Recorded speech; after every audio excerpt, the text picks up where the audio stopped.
Alors ici, nous allons faire une expérience très rapide pour estimer la vitesse du son dans l'air. Après, il y en a des beaucoup plus précises. Alors celle-ci, vous avez un petit émetteur ici, quand j'appuie, qui envoie un signal sonore ici, qui sort par le petit haut-parleur. Et vous avez un micro ici, qui va recevoir ce signal, va le renvoyer au petit système qui est ici. Et puis c'est un petit système très pratique parce qu'il va vous donner la durée qu'a mis le signal pour aller d'ici au récepteur ici. Il va vous donner directement la durée. Alors on sait, on la connaît, la vitesse du son, c'est 340 mètres par seconde. Donc pour parcourir 1 mètre, on va mettre une distance d'1 mètre, évidemment ça va être beaucoup moins d'une seconde. Donc le temps, vous allez voir, il va être en millisecondes. Le temps va être en millisecondes. Voilà. Donc je vais vous montrer où je positionne tout ça en prenant la caméra dans la main. Ici je positionne pour mettre mon émetteur à la position 0. Ici mon récepteur à la position 1 mètre. Et je vais émettre un son. Attention. Et on va voir directement le temps pour aller de là à ici, qui va être en millisecondes. Allez, c'est parti. 2,97 millisecondes. Voilà le temps que met le signal pour aller de là à là-bas. Et pour parcourir une distance d'1 mètre. On refait une petite mesure. 3 millisecondes. Voilà, toujours dans la même position. Vous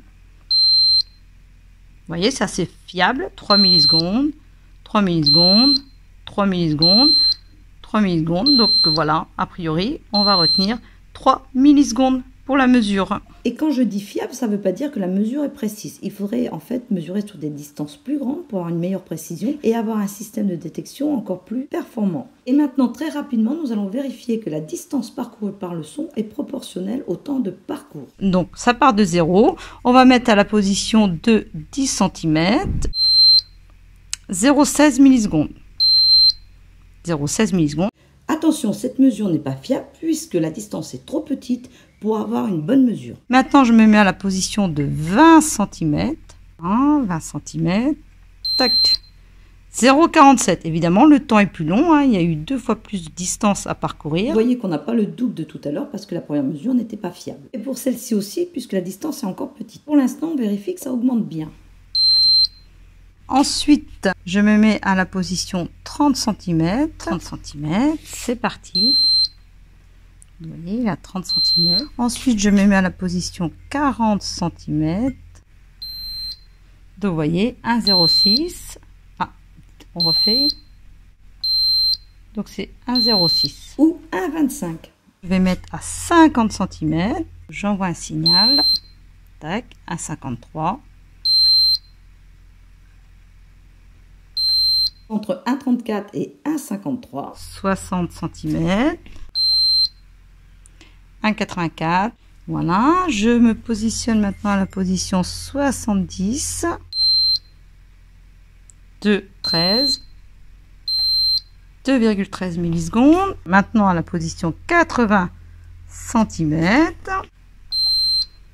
2,41 millisecondes. Position 90. Donc évidemment le temps continue d'augmenter. 2,69. Et enfin la position 100 que j'ai déjà faite. Et voilà, 3 millisecondes pour 1 mètre de distance. Ici, je vous mets toutes les mesures qu'on a eues à différentes distances. Alors, les premières, j'ai fait qu'une série de mesures parce que je sais qu'elles ne sont pas bonnes puisque la distance est petite.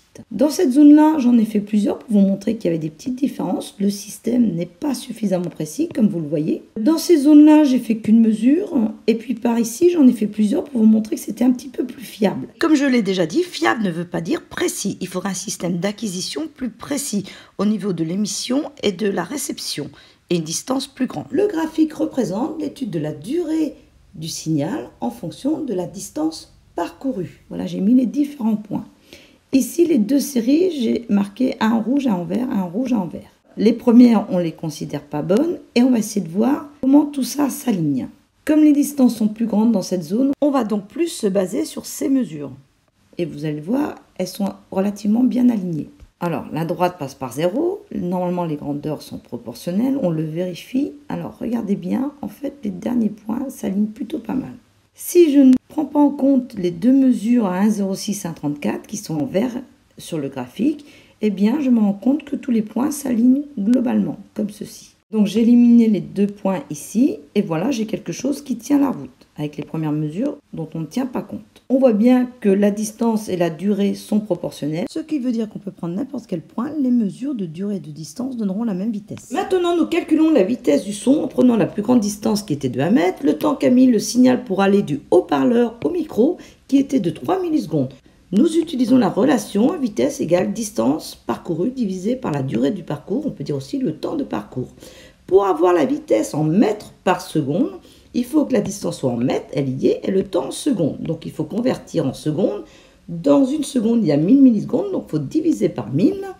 Et nous remplaçons et nous obtenons 333,3 mètres par seconde. Ce qui est une bonne approximation, puisque si on regarde les valeurs théoriques de la vitesse du son dans l'air, alors déjà vous voyez qu'elles dépendent fortement de la température.